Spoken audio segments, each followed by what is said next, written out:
Hello friends, welcome to my YouTube channel Odia aspirant को।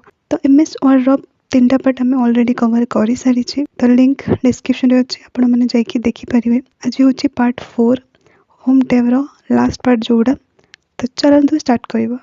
Styles group रे designs दिया जाता है जहाँकि आपण टेक्स्ट रे अप्लाई करें।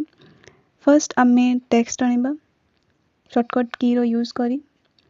एठारे बाय डिफॉल्ट आपण देखि पारुथबे नॉर्मल स्टाइल रे अछि आपण टेक्स्ट जो स्टाइल रे क्लिक करिवे आपणकर पैराग्राफ ठीक से स्टाइल रे हे जिवो। जदि आपण को गोटे वर्ड को हेडिंग करिवार अछि हला ताले एठारे ब्रेक थ्रू करिकि आपण गोटे वर्ड को भी हेडिंग्स करि परिवे। एहार ड्रॉप डाउन मेन्यू रे जे कि आपण देखि परिवे आहुरी बहुत गुडे ऑप्शन रही छि।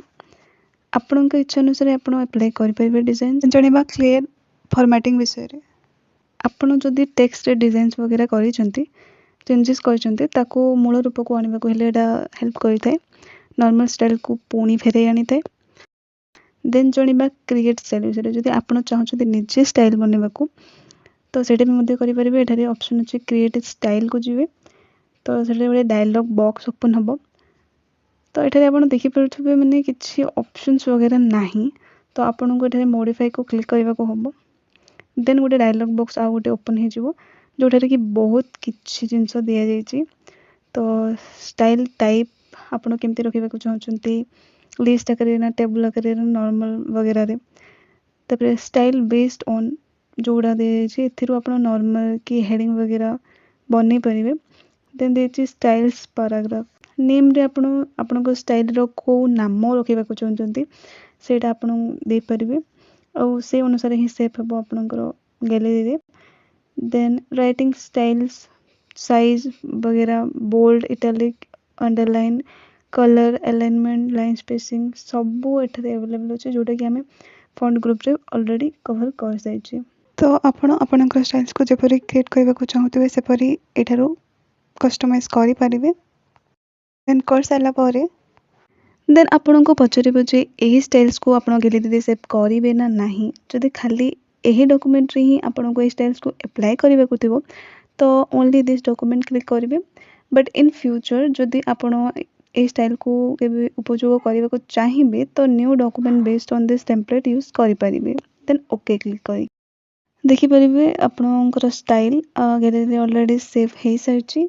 जदि आपण को पुणी नॉर्मल स्टाइल रे फेरेबार अछि तो क्लियर फॉर्मेटिंग रो यूज करि परिबे बा रहिथिबा ऑप्शन क्लिक करिकि भी आपण करि परिबे। देन जणिबा अप्लाई स्टाइल्स विषय रे जोठी आपणकर कर्सर प्रेजेंट अछि सेठारे आपणकर स्टाइल्स अप्लाई हबो। एही ऑप्शन रे क्लिक कला परे आपण को मेन्यू मिलि जिवो। एठारे आपण स्टाइल्स मानन को सर्च करि परिबे जेमति कि आमे हमरो स्टाइल्स को माय स्टाइल्स रे सेव करतला तो ताको सर्च करिवा। तले जो दिया जायछि ऑप्शन ताको हम चेक करिकि रखिबार अछि। खाली जदि माय लिखि देबे स्टाइल्स ऑटोमेटिकली पळे आसीबो। जदि चेक करि नाहंती ताहले आसीबनी।